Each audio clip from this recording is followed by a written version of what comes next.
name is Noah Steele, and today we will be discussing the anatomy of a chicken.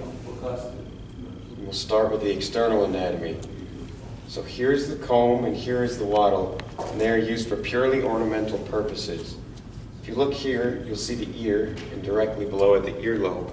A fun fact about the earlobe: whatever color the earlobe is, that will be the color of the shell of the egg the chicken produces. If you look here, you'll see the beak, and that is used for prehension. And if you look down here, you'll see the feathers, which are made of keratin and protect the skin and provide insulation for the chicken. If you look here, you'll see the brachial vein, and that is the site for blood collection. This is the uropygeal gland, which is an oily secreting gland to make the feathers water resistant. If you look here, that's the oral cavity where the food goes into the digestive system. Now we'll move into the muscles of flight, starting with the superficial pectoral muscle, which is used for adduction of the wing or downstroke. This is the supracoracoideus, which is used for abduction of the wing or an upstroke. Moving on to the thigh muscles, you'll see the sartorius up here, which is used to flex the hip and extend the knee. And if you look here, you'll see the iliotibialis, which is used to flex the hip and extend the lower leg. And then here is a semitendinosus, which extends the thigh. And here is a semimembranosus, which flexes the knee and extends the thigh. Here is the tibialis anterior, which flexes the tarsometatarsus. And here is the gastrocnemius, which flexes the knee and extends the foot. If you look at the leg from the medial view, you'll see the quadriceps femoris, which extends the thigh. And here is the ambiens.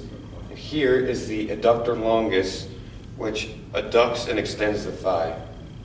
Moving to the wing muscles, you have the biceps brachii, which flexes the wing, and the triceps brachii, which extends the wing and flexes the shoulder.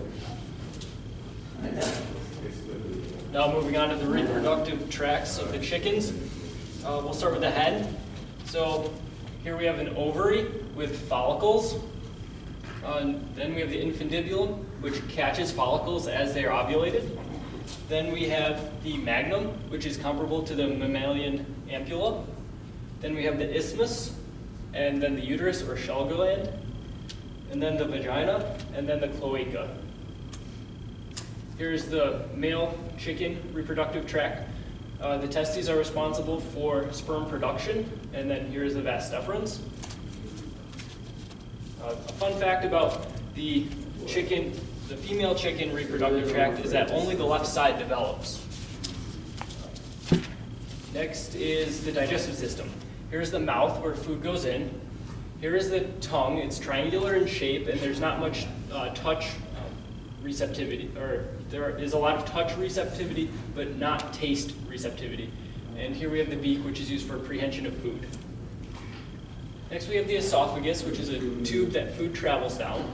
Here's the crop, which is a temporary storage sac for food. And then here's the gizzard, which is used for mechanical breakdown of food. Here's the liver and the gallbladder. The gallbladder stores bile that is produced by the liver.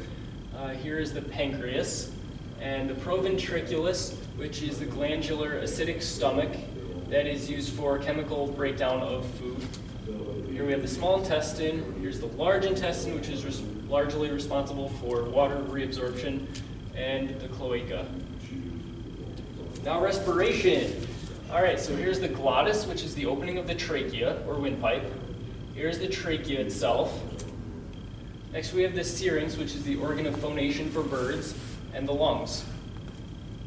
Now for the circulatory system. Here we have the pericardial sac, which surrounds the heart. And inside the heart there are 4 chambers. Now for the urogenital system. Here are the kidneys. The kidneys filter blood.